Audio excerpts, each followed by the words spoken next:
el doctor José María Salgado, es vicepresidente de la Asociación de Derecho Procesal, es profesor adjunto de Derecho Procesal Civil y Comercial en la UBA y titular asociado en la Universidad Nacional de José C. Paz, es secretario de la Cámara Nacional de Apelaciones en lo Civil, es disertante en conferencias, tanto a nivel nacional como a nivel internacional, es autor y coautor de numerosas publicaciones. Bueno, doctor. Buenas tardes, buenas noches a todos, a todas. La verdad que un placer, un honor estar en estas jornadas preparatorias ya del próximo congreso. Esto de la pandemia hace que el tiempo se pase rápido para algunas cosas y lento para otras, ¿no? Así que muy agradecido de poder acompañarlos, sobre todo a la doctora Claudia Salazar, a Leonardo González Amar, a Cristina La Vega, que son integrantes del comité ejecutivo de la Asociación Argentina de Derecho Procesal, que trabajan incansablemente haciendo cursos, actividades, y verdaderamente ayudan muchísimo al crecimiento que estamos teniendo, tanto la asociación como la comisión de jóvenes. Creo que bueno, dentro de los que hay, a veces hay ganadores y de la pandemia, creo que la asociación, por el trabajo que hemos hecho todos, ha crecido mucho en este tiempo, con nuevos asociados y demás. Creo que nos podemos contar entre ellos. El tema que, digamos, que de mi disertación y con el que me han invitado, de la tutela preventiva, digamos, yo creo que tiene una dimensión más extensa. La voy a marcar, voy a trazar algunas cuestiones que me parecen importantes, y me voy a centrar, obviamente, porque se trata del análisis de la reforma y el impacto del Código Civil y Comercial, fundamentalmente en la regulación que trae el Código a partir del artículo 1710 en adelante, fundamentalmente en 3 artículos que tocan estos temas que están muy referidos a lo que es lo procesal, y yo ya les adelanto, creo que es una regulación muy modulable, muy útil, que cuando uno empiece a notar la dimensión que tiene, se va a utilizar mucho más de lo que ya se utiliza. Tengo algún fallo por ahí para comentarles que puede resultar de interés. Valeria, te quería preguntar cuánto tiempo puedo hablar más o menos, porque sé que está pautado 7:30, no tengo ningún inconveniente en hacerlo en ese tiempo. Y Doc, 45 minutos. Bueno. Sí, si necesitas unos minutos más. No, al contrario, necesito minutos menos, para que no se duerma la Bueno, gente. cuando usted decida. Venimos un poquito No, demorados, así que vamos a terminar bien entonces. voy entonces a centrarme para poder respetar también el horario de todos, que parece que el Zoom te tiene ahí a disposición, y más que a disposición te tiene como un esclavo. Así que vamos a hablar de todo esto en el tiempo que nos queda. Miren, fundamentalmente el punto de partida de lo que quería compartir con ustedes es una clara dificultad de la que nos tenemos que hacer cargo, sobre todo los procesalistas, en este tema, que es el problema del lenguaje. Cuando uno ya empieza a hablar de tutela preventiva, se empiezan a cruzar los planetas, y cuando empezamos a leer también el Código Civil y Comercial, sobre todo cuando habla en el artículo 1713 de que se puede decretar de oficio, de forma definitiva, de forma provisoria, ya a veces la confusión nos hace no ver de qué estamos hablando, porque pasamos a hablar de provisorio definitivo, de verosímil aprobado, de urgente a no urgente, de rápido a lento, y de los grados de conocimiento, y después lo empezamos a mezclar con categorías jurídicas que a lo mejor yo muchas veces pienso que en definitiva estamos todos hablando de lo mismo, pero igual seguimos discutiendo. Cuando nos metemos ya en las medidas cautelares, las cautelas materiales, las medidas autosatisfactivas, y entonces si es preventivo, ¿por qué no es una acción declarativa? ¿Por qué no es un amparo? ¿Y por qué, digamos, no es una condena de futuro? Porque digo, en este ámbito de lo preventivo, si nos vamos a parar desde ahí, estamos pensando en trabajar para que algo que puede suceder no suceda. Y esa es la clave, y es algo que en materia de derecho procesal y sobre todo del ejercicio jurisdiccional, lo podemos tener como una deuda. Hace un rato daba una clase sobre acción declarativa, y claro, la historia de la acción declarativa lo demuestra, y yo creo que está dentro de la tutela preventiva. Lo que demoramos en que la jurisdicción pudiera darnos, o pudiera dar a los justiciables un mecanismo para despejar un estado de incertidumbre sobre una relación jurídica antes de que se generen incumplimientos, antes de que se generen los daños. Lo propio, digamos, para ir tocando determinados temas, también pasa con la condena de futuro en materia de desalojo, que tiene un antecedente legislativo en Alemania, y vean este artículo de la ZPO, la demanda para cumplimiento futuro, es decir, no solo para un desalojo, para cualquier cumplimiento futuro, puede ser interpuesta, además de los casos de los artículos anteriores, cuando se ha justificado el temor, basándose en las circunstancias de que el autor no cumplirá la prestación en tiempo, es decir, en cualquier tipo de relación jurídica. Nosotros en Argentina fuimos tomando estos lineamientos preventivos, digamos, de manera, en lo definitivo, muy lenta, y en lo cautelar o provisorio, quizá un tanto desordenado. Y les voy a poner un ejemplo de los problemas que yo detecto en temas de lenguaje. Es decir, y voy a citar a profesores, maestros y amigos que lo tienen escrito, y que, por ejemplo, Enrique Falcón, que tengo que reconocerlo como uno de mis grandes maestros, con quien yo aprendí un montón de cosas y me dio un montón de posibilidades, y que en esto estoy totalmente en desacuerdo con digamos, los rangos que plantea en lo que es lo cautelar. Porque digo, acá lo preventivo está tanto lo definitivo como lo cautelar. Por ejemplo, medida cautelar clásica. Nos dicen verosimilitud en el derecho y peligro en la demora. Medida innovativa. Verosimilitud en el derecho y reparabilidad del perjuicio. Anticipación de tutela. Certeza suficiente y peligro en la frustración del derecho. Autosatisfactivo o de satisfacción inmediata en los casos en que dejémoslo con un traslado previo para no violar el contradictorio. Nos hablan de evidencia y peligro de frustración del derecho. Eso tanto Falcón, Arás y Kaminker, que también han hecho estas digamos, diferenciaciones. Lo que a mí me cuesta, y vuelvo al tema del lenguaje, es saber cuál es la diferencia entre verosímil y certeza. Lo digo porque, para escribirlo puede resultar atractivo, pero para explicarlo y llevarlo a la práctica me resulta sumamente confuso decir que para mí algo es verosímil o que tengo la certeza. Lo digo porque además, cuando un juez en general tiene la certeza en un proceso civil, y tiene la certeza de que una de las hipótesis es la que es la prevaleciente respecto de las demás, tiene por probadas las circunstancias de hecho y dicta sentencia. Tan sencillo como eso.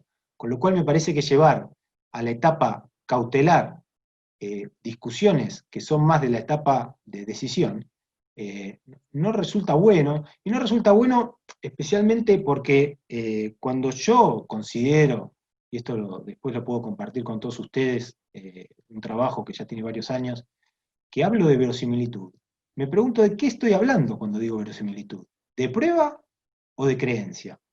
Y esto es muy relevante, porque si uno está hablando en sede cautelar, es decir, en provisoriedad, y habla de verosimilitud, yo lo que tengo que pensar es si creo en el relato que me está por lo menos proponiendo en general, salvo que estemos en algún proceso contra el Estado o en algún otro tipo de proceso, que me lo está proponiendo una de las partes.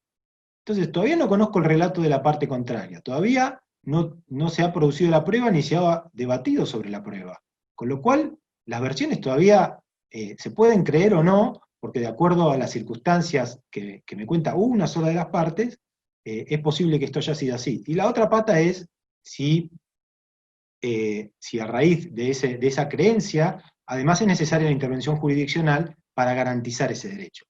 Claro, cuando uno dice esto, las demás categorías que parecieran resultar más asimilables a una escalera hacia la verdad, porque si pasamos de verosimilitud a certeza y evidencia, estamos como acercándonos a la verdad, participan, en primer lugar, de, si esto fuera posible, de una sentencia de mérito.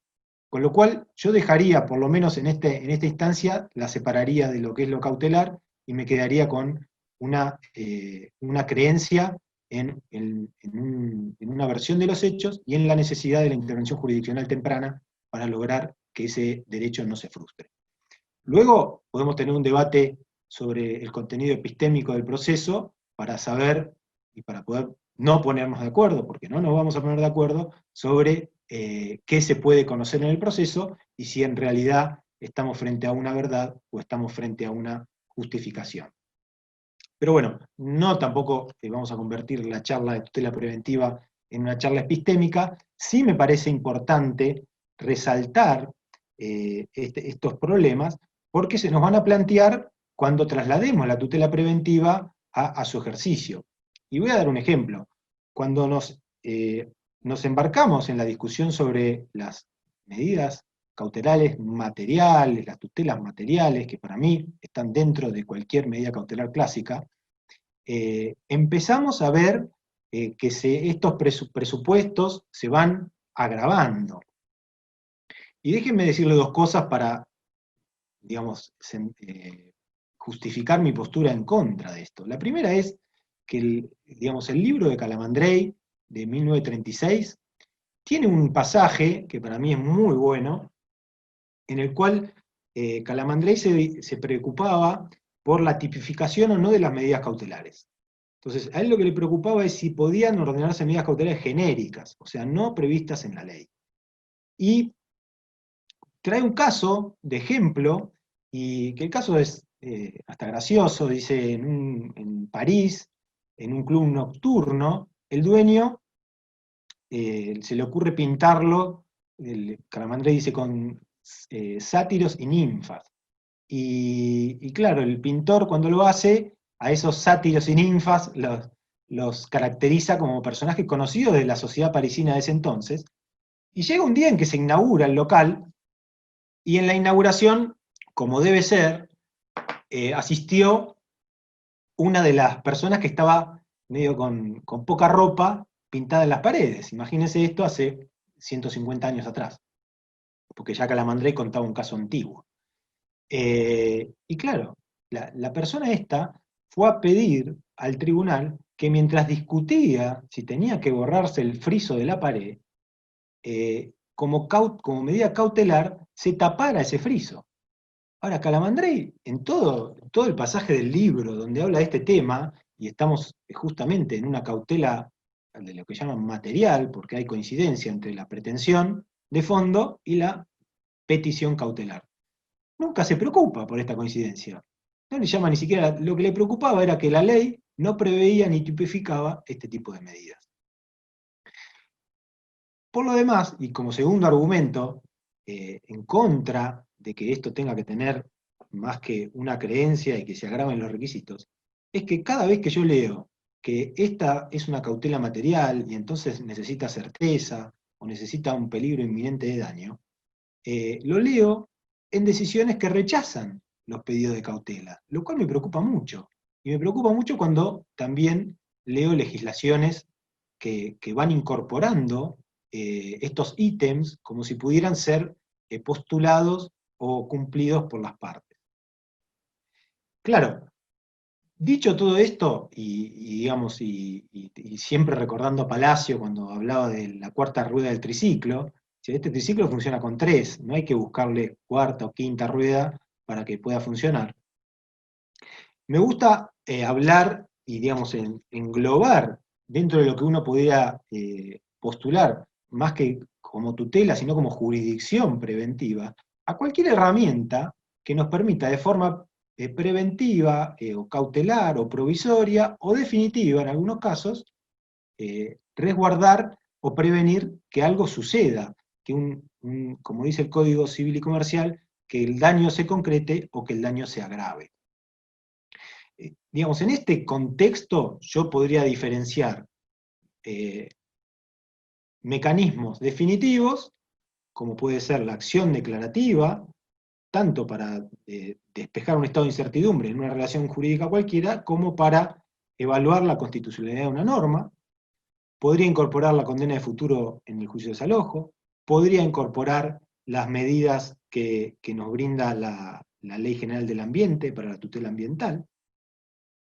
Y luego, desde lo cautelar, cualquier medida cautelar en definitiva es preventiva porque evita que se frustre un derecho. Entonces, podemos también tener en ese marco, y después si quieren trabajar sobre el objeto concreto de cada cautelar. Pero en este punto, a mí me parece que no tenemos que cometer algo que en el medio de la pandemia yo me voy dando cuenta que es muy importante, que es atarnos a conceptos que son superados. Creo que en las ciencias sociales y en las ciencias jurídicas, y si quieren en lo procesal, que es un poco lo que más conozco, a diferencia de lo que son las ciencias naturales, somos muy amigos de mantener reliquias ahí en los, digamos, en los trámites, cosas que el pensamiento, que la investigación, que la doctrina va superando, y hay que dejarlas atrás, porque si no las dejamos atrás, generamos más perjuicios que beneficios. Y lo digo esto de lo de la pandemia porque, claro, cada día uno prende el noticiero y ve cómo los científicos, los médicos están leyendo los últimos papers de la evolución del coronavirus y van siguiendo conductas que quizá al principio no había que usar barbijo, ahora hay que usar barbijo, hay que reunirse en el exterior, y bueno, vamos cambiando porque la ciencia va evolucionando. Y si nosotros queremos tener una ciencia, en este caso el derecho procesal, tenemos que acompañar esa evolución con y validar las discusiones que son superadoras en los distintos campos, y no quedarnos prendidos a cosas del pasado que a veces nos obligan a retroceder. En este marco, digamos, y ya yéndome un poco para esta innovación que trajo el Código Civil y Comercial, en lo que es la función preventiva, a partir del artículo 1710, y de ahí marcar algunos puntos procesales que generan dificultad. El primero lo vamos a encontrar en el artículo 1711, que ya el título nos tendría que llamar la atención a los que hacemos derecho procesal, porque habla de acción preventiva. Entonces, claro, cuando te ponen adelante el concepto de acción, te pones a pensar de qué nos están hablando. ¿Están hablando de un tipo de proceso? ¿Están hablando de la pretensión? Volvimos al derecho romano. Digo, es un poco quizás llamativo, pero bueno, tenemos que estar de acuerdo en este punto en el lenguaje. ¿De qué estamos hablando? Y miren, pasa lo mismo con la acción declarativa. No es un proceso, no es otra cosa que una pretensión de despejar un estado de incertidumbre. Y acá lo que tenemos es una pretensión preventiva.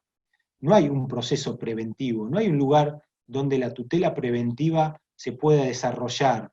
Hay distintas estructuras procesales, que puede ser el amparo, porque cuando la cuestión es urgente y no admite demora hay que llevarlo ahí, y la ilegalidad y la arbitrariedad es manifiesta, debería ser el lugar, porque la Constitución así lo dice, primordial para ponernos a discutir esto.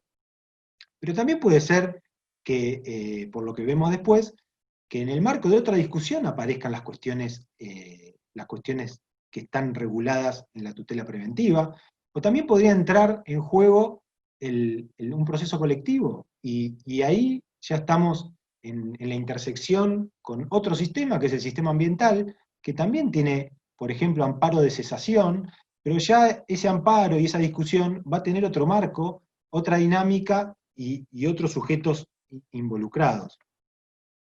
De todas maneras, la regulación, más allá de esto de la acción, que digamos que tenemos que ponerlo en su justa medida y hablar de acción en concreto en todo caso, y referirnos a ella como pretensión, dice, preventiva procede cuando una acción o omisión antijurídica hace previsible la producción de un daño, su continuación o agravamiento. Entonces, y esto, y no es exigible la concurrencia de ningún factor de atribución. Es bueno leerlo porque las grandes discusiones sobre los alcances de esta regulación, que insisto, es muy modulable y es muy útil si es bien utilizada, vienen después. Y justamente vienen en este artículo que sigue, que es el 1712. Y el título es legitimación. Y dice, están legitimados para reclamar quienes acrediten un interés razonable en la prevención del daño. Bueno, acá tenemos el primer gran problema, que es, digamos, para no traicionarme ni desdecirme de los problemas lingüísticos que he asumido, es que es esto del interés razonable en la prevención del daño. Y la primera definición que deberíamos ponernos de acuerdo es sobre qué tipo de legitimación contiene esta norma. Eso es absolutamente dirimente en lo que hagamos después. Para explicar esta cuestión, me gusta siempre ir a lo clásico, para después ver qué podemos evolucionar de lo clásico y qué cosas de lo clásico, como decía antes, tenemos que mantener para el futuro, y cuáles podemos modificar o asumir que tenían fallas, defectos o eran incompletas. ¿Qué hace un juez cuando tiene un problema de legitimación ordinaria en un proceso entre dos personas o un litisconsorcio? Y sencillamente la pregunta que se hace el juez es si la titularidad procesal está siendo ejercida por el titular del derecho sustancial. Con lo cual lo que hace el juez es estar en el proceso, verificar quiénes son los titulares e ir a la relación sustancial.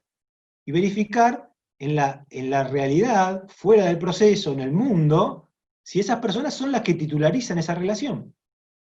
Claro, esto hace que algunas veces la legitimación ordinaria pueda ser decidida sin la necesidad de producción de ningún tipo de prueba, porque es de puro derecho, o que a veces tenga que ser diferida para ser resuelta en la sentencia de mérito. Claro, pero esta es la legitimación ordinaria. Entonces, vamos a pasar esta norma mediante el tamiz de la legitimación ordinaria y le vamos a preguntar al juez si la persona que titulariza la relación procesal tiene un interés razonable en la prevención del daño. ¿El juez lo va a saber esto? ¿A quién se lo va a preguntar? Que yo haya hecho un proceso tendiente a esto, ¿no es ya demostrativo de mi interés razonable? Porque si no tuviera interés, me quedo en mi casa y no hago ningún proceso.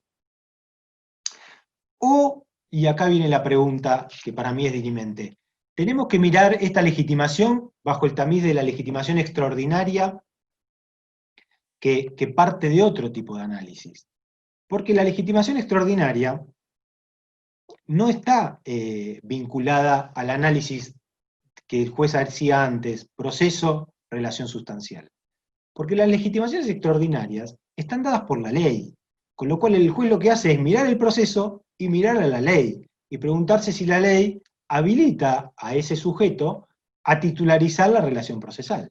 Un ejemplo muy claro de esto, para que no piensen que es algo que traigo de Marte, es la aseguradora en el juicio de daños.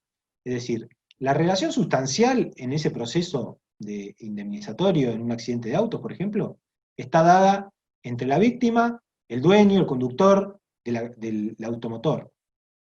La compañía de seguros, que es citada a ese proceso, no tiene un vínculo con la víctima, tiene un vínculo con el dueño o con el que aseguró el rodado que generó ese daño. Ahora, en todos los casos, nosotros no tenemos ningún problema en admitir que podemos demandar al titular o al que generó el daño y a la aseguradora. También sabemos que no hay una acción directa contra la aseguradora, que si no demandamos al titular, no podemos demandar a la aseguradora. Ahora, la pregunta es, ¿cómo es posible que la aseguradora participe de la relación procesal, que además, por lo que regula la ley de seguros, asuma la dirección del proceso, asuma, digamos, qué es lo que vamos a hacer, porque yo lo firmé cuando tomé el seguro, y sin embargo, cuando uno va a ver la relación sustancial, por un lado, existe una relación extracontractual, entre la víctima y el que generó el daño, y una relación contractual de seguro entre el que generó el daño y la compañía. Bueno, la explicación es exactamente la que estaba dando. La compañía de seguro, como es quien va a pagar la cuenta, está ahí porque la norma, la ley de seguros, lo permite. Porque claro, la contratación lleva íncito que la compañía aseguradora va a tomar la dirección del pleito, salvo que haya alguna discusión entre el asegurado y la aseguradora. Entonces, ese es un ejemplo. Ahora, si uno va a buscar a la Constitución, vamos a encontrar el artículo 43, párrafo segundo, que también, en materia de derecho de incidencia colectiva, nos provee distintas legitimaciones extraordinarias.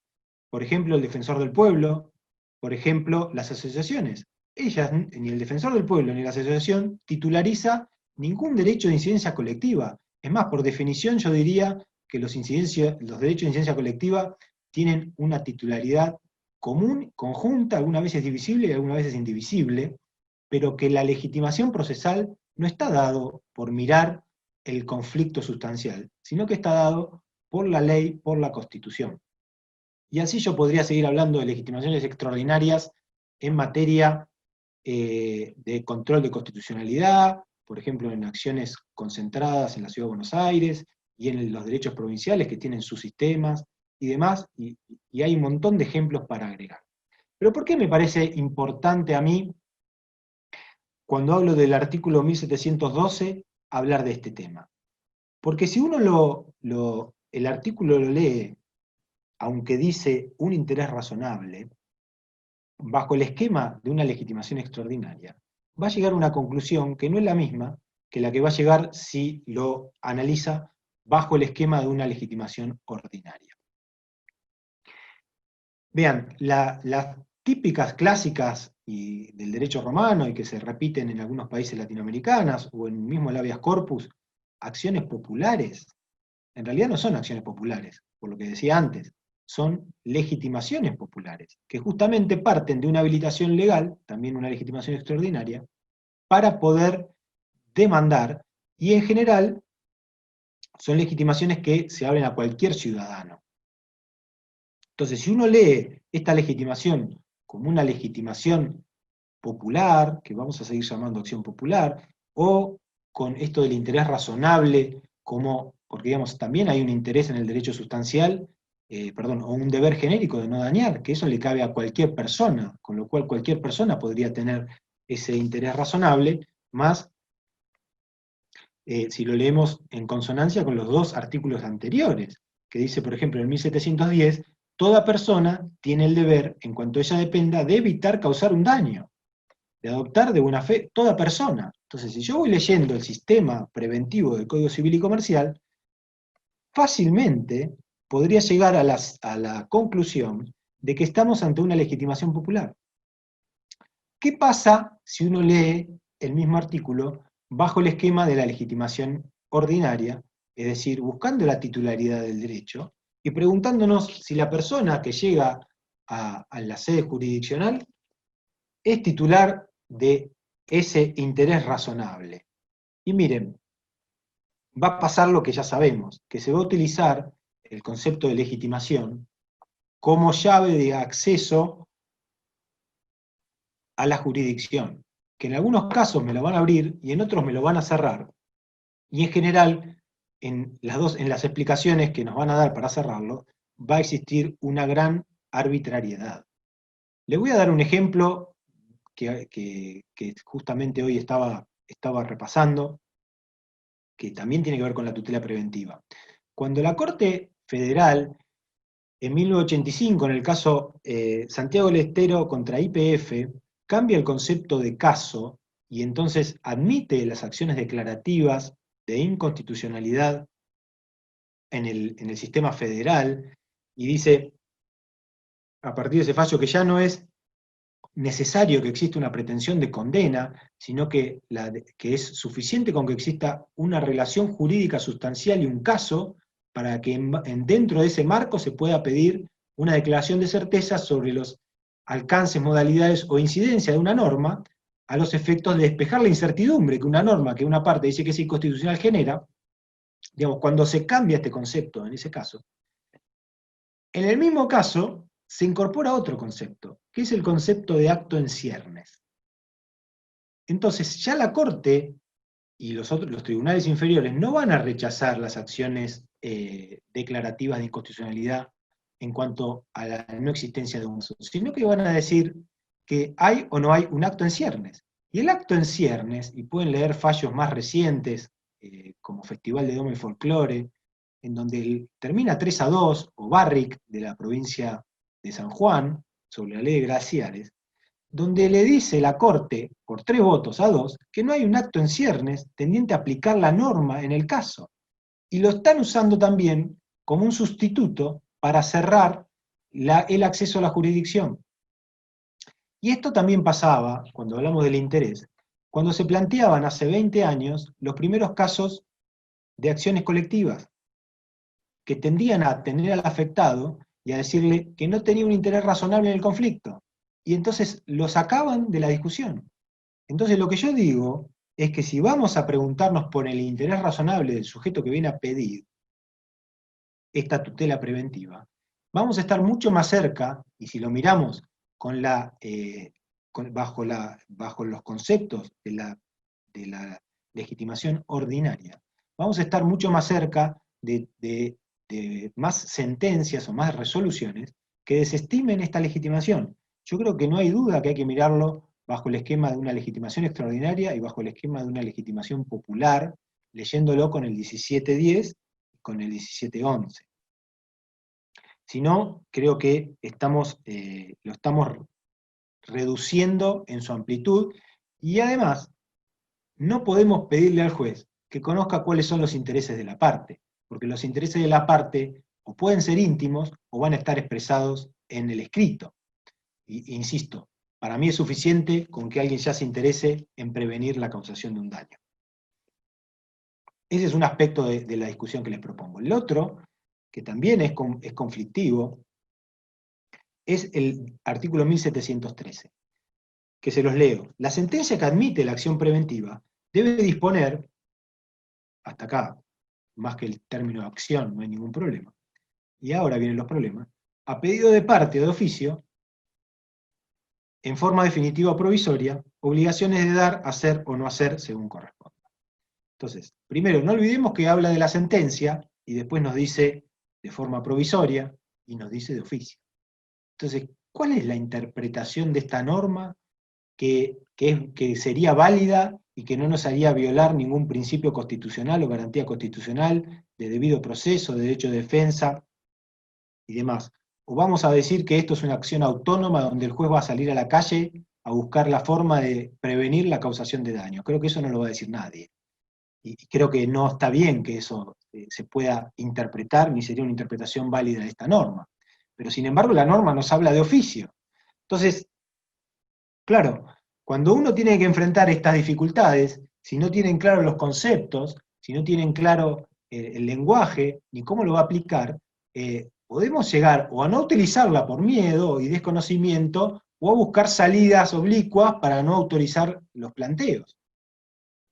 En esto estuve buscando el caso, pero la verdad no lo encontré, lo busqué en la ley, y creo que está publicado en JA, pero siempre hay un caso que se cita, que lo comentó Morelo, y es de 1978, que es de la Cámara de La Plata, y es Celulosa Argentina, se llama, la carátula la encontré, lo que no pude leerlo, que lo firmaba Gualberto Lucas Sosa, que yo lo pude conocer en algunos congresos de derecho procesal, antes de que falleciera, y era un caso que si pensamos un caso para aplicar esta norma, y creo que cuando lo explique y dé 2 o 3 casos más, lo van a ver claramente, que es el caso. Sosa lo que tenía era un accidente, creo que era en una tosquera, y lo estoy contando de memoria, así que dispénsenme si incurro en algún error, donde un nene creo que se cayó y se murió, y se reclamaban los daños.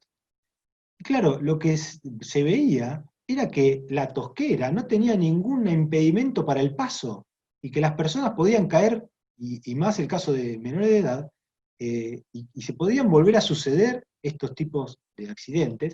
Entonces le ordenó, no sé si al municipio o a la provincia, que pusieran un alambrado perimetral para evitar que esto volviera a suceder. Hace poco encontré una sentencia, buscando para esta conversación, una resolución que me pareció muy buena, que es de la Cámara de Apelaciones en lo Civil y Comercial de Mercedes, Sala 1, de fines del año pasado, 31 de octubre, en donde el reclamo de fondo fue rechazado, que era un daño derivado de la aplicación del glifosato, pero claro, se ordenó que las autoridades impidieran, y que la empresa, que la carátula es Savaloy con Marchi, que se utilizaran los agroquímicos en la fumigación en el tiempo en que había clases, porque el motivo era un reclamo de un nene supuestamente afectado, porque en definitiva fue rechazado, por la utilización del glifosato, y se prohibió fumigar hasta 1000 metros de cualquier establecimiento educativo. Claro, esto no formaba parte de la pretensión. La pretensión era otra, como pasaba en el caso de Sosa, o como puede pasar en cualquier caso en el cual, a raíz de la prueba o a raíz de la discusión, el juez advierta que el daño por el cual se está reclamando puede volver a suceder mañana, pasado o en cualquier momento. Yo me acuerdo de un caso de una línea de colectivos que hacía un recorrido en la Ciudad de Buenos Aires, que al doblar en una esquina no tenía manera de no subir las ruedas de atrás, las dos ruedas de atrás, a la esquina, a la vereda, y de esa manera mató a una persona. Claro, cada vez que doblaba, subía la rueda de atrás, y solo dependía de que alguien estuviera esperando para cruzar arriba del cordón para que se lo llevara puesto. No vamos a hacer nada, ¿o sí? Entonces, claro, si uno examina todos estos supuestos, claro, la norma tiene una razón de ser para aplicarla. ¿Por qué dice de oficio? ¿Por qué dice de manera provisoria o definitiva? Y bien, porque uno tiene que hacer jugar la legitimación con lo definitivo, o con lo provisorio, o con lo que está pasando en la jurisdicción. Por eso digo que es una norma modulable. Porque en algún caso la decisión podría llegar a ser definitiva porque la prevención del daño, por ejemplo, un daño ambiental, y no se olviden algo, este código en su redacción primaria, en su primer proyecto, incorporaba los derechos de incidencia colectiva, que después lo sacó el Poder Ejecutivo, y después fue aprobado sin los derechos individuales homogéneos, sin los derechos difusos. Sin embargo, esta norma puede ser leída para atender también este tipo de reclamos. Entonces, si leemos de vuelta al 1713, dice, a pedido de parte, claro, ¿quién es la parte? El legitimado, en mi consideración extraordinario, que con un interés razonable, está pidiendo que se tome alguna medida para prevenir o impedir el agravamiento de un daño, por ejemplo, en materia de un bien colectivo de disfrute común. Puede ser la contaminación cloacal, el caso del glifosato, cualquier caso que no esté subido a un reclamo individual como pasaba en esta sentencia de Mercedes que les acabo de comentar. Entonces, claro, puede ser una acción autónoma, pero también puede ser una, una petición de parte, o en este caso sí, a raíz de un juicio iniciado, una disposición de oficio, que un juez tome, como lo hizo Lucas Sosa en el caso que les comentaba, en el marco de un proceso en trámite, cuando tome conocimiento que hay determinadas circunstancias que tienen una aptitud suficiente para volver a causar el mismo daño a otra persona distinta a la que lo está reclamando. Aunque no olvidemos que uno tropieza varias veces con la misma piedra, pero este no creo que sea el mejor caso. Entonces, si esto sucede, si el juez de oficio, o incluso a petición de la parte que está reclamando otra cosa, lo dispone, nunca esto puede ser una decisión definitiva. ¿Por qué no puede ser definitiva? Y miren, porque si el que obligamos, vuelvo al caso de la línea de colectivos, si yo le obligo de oficio a la municipalidad de la ciudad, al gobierno de la Ciudad de Buenos Aires, a tomar una medida consistente en poner en esa esquina una valla de concreto que evite que el colectivo se suba a la vereda. Si decido como juez de oficio que esa línea tiene que cambiar su recorrido. Esto no había sido ni pedido ni discutido. Y el proceso en el cual esta decisión puede ser adoptada estaba predispuesto para otra cosa. De modo que en esos casos siempre esa decisión tiene que ser provisoria para habilitar una discusión posterior tendiente al mejor modo de realizar esa actividad o a no realizarla, si tal es la idea del sujeto obligado, porque el sujeto obligado puede ser una persona ajena a ese proceso, o porque, aunque sea, digamos, parte de ese primer proceso, no era una pretensión que se había esgrimido en su contra. Entonces, en todos esos casos, nunca podemos hablar de algo definitivo, sino simplemente provisorio, que después veremos si la persona a la cual se le obliga a tomar una actividad lo cumple voluntariamente y decide no reclamar o no ponerlo en discusión, o quiere dar esa discusión, porque esa discusión no se la podemos negar. Esto creo que todos estamos de acuerdo en que debería ser así. Entonces, claro, creo que es una norma y toda esta tutela preventiva que prevén estos artículos es un sistema que bien leído, bien utilizado, tiene una gran potencialidad y una gran modulación para hacerse cargo de las cuestiones y de los conflictos que se van suscitando en nuestras ciudades en los distintos momentos, tanto ambientales como de consumo o como de cualquier tema, por esta situación de permitir que lo que se disponga luego pueda ser discutido inclusive con otra competencia y en otro lugar.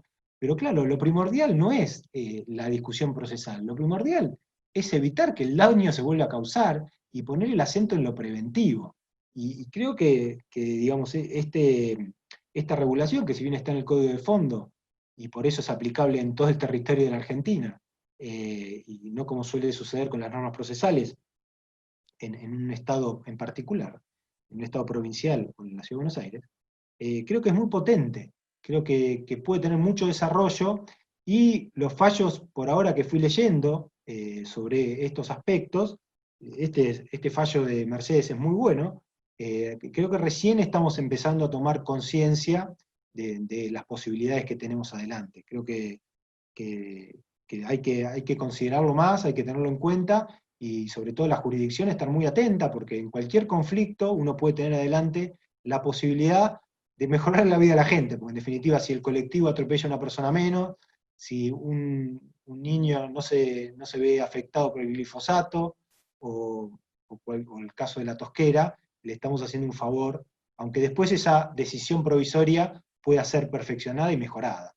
Así que bueno, estas son un poco mis reflexiones sobre la tutela preventiva, sobre la que obviamente hay más para decir sobre cada uno de estos institutos, pero bueno, creo que para los efectos de esta jornada preparatoria, de que estamos hablando del impacto del Código Civil y Comercial, creo que es lo que nos convocaba, ¿no? Así que les agradezco mucho, espero que les haya resultado útil.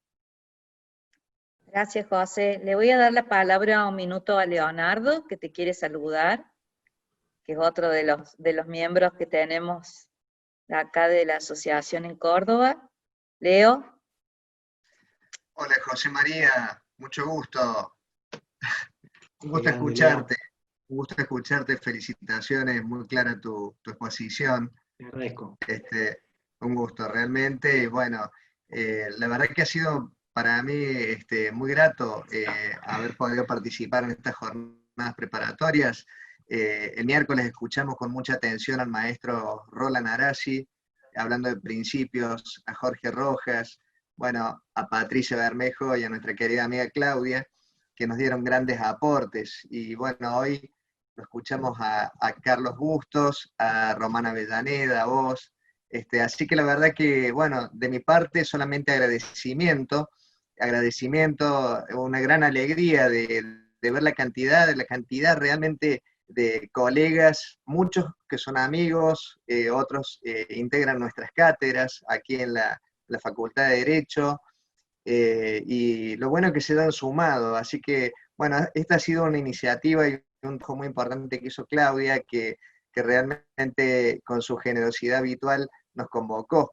Y José María, en relación a tu charla, me quedé pensando, porque tiraste varios, ya que Claudita... Hay que provocar al auditorio para que venga al Congreso, sí, ¿no? Sí, ya que Claudita por WhatsApp me dice, te voy a abrir el micrófono, bueno.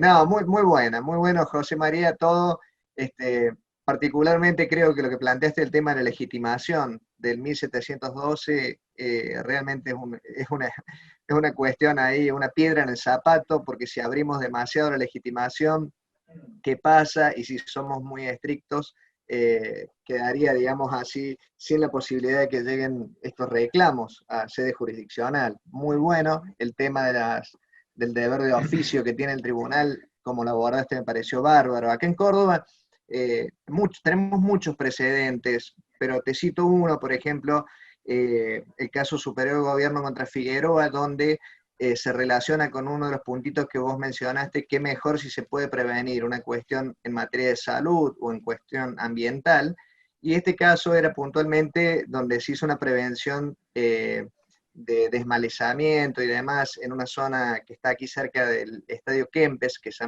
llama Parque San Martín, aquí en la ciudad de Córdoba, que había todo un pastizal secos y basurales. Entonces de oficio y en la Cámara de Apelaciones directamente se ordenó vía tutela preventiva el desmalezamiento de ese terreno. La particularidad que tiene el caso es que fue de oficio y en el marco de una acción de reivindicación, o sea, la cuestión de fondo no tenía nada que ver, pero acreditada la situación ambiental de riesgo que había y ante la petición de una de las partes, hicimos lugar, y la particularidad que tiene el fallo es que la mayoría hizo lugar a la medida de oficio, digamos, por vía de tutela preventiva, y un voto en disidencia lo tomó como una medida innominada.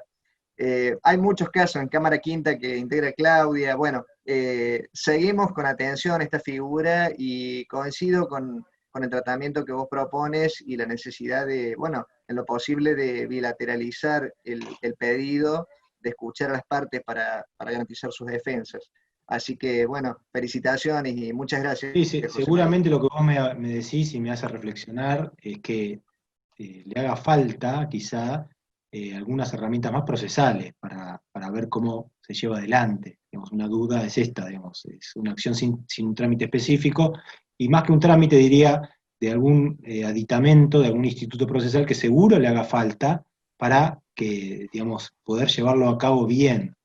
La pregunta que sí no se me ocurre cómo responder, o sí, es en dónde lo vamos a legislar lo procesal, porque cada Sí. provincia debería hacer lo José, suyo, o José, vamos a yo ir al digo, Código Nacional, ¿no? tantas normas procesales que puso el Código Civil, y en esto, que era una cuestión novedosa, lo dejó demasiado abierto, que es lo que nos ha dado a todas estas discusiones que tenemos hoy, ¿no? Claro. Porque en realidad, vos leyendo los comentarios de distintos autores de derecho civil, civilistas, no procesalistas, sobre el tema de lo que se ha pretendido con esta normativa, te das cuenta que me van yendo de una medida, de un instituto procesal a otro, y no hay un carril, ¿no?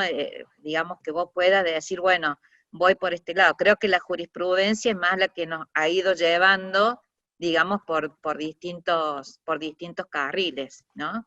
Es un tema muy lindo para tratar como ponencia, ¿no? Porque justamente son normas demasiado abiertas y que, bueno, y que tienen distintas interpretaciones. Bueno, yo quiero dar por culminada esta jornada. La verdad que estamos muy contentos porque hemos podido disfrutar de excelentes disertaciones, y todo ha sido en un plano, digamos, desestructurado y ameno, con lo cual eso también hace mucho a la continuidad de los participantes en las disertaciones.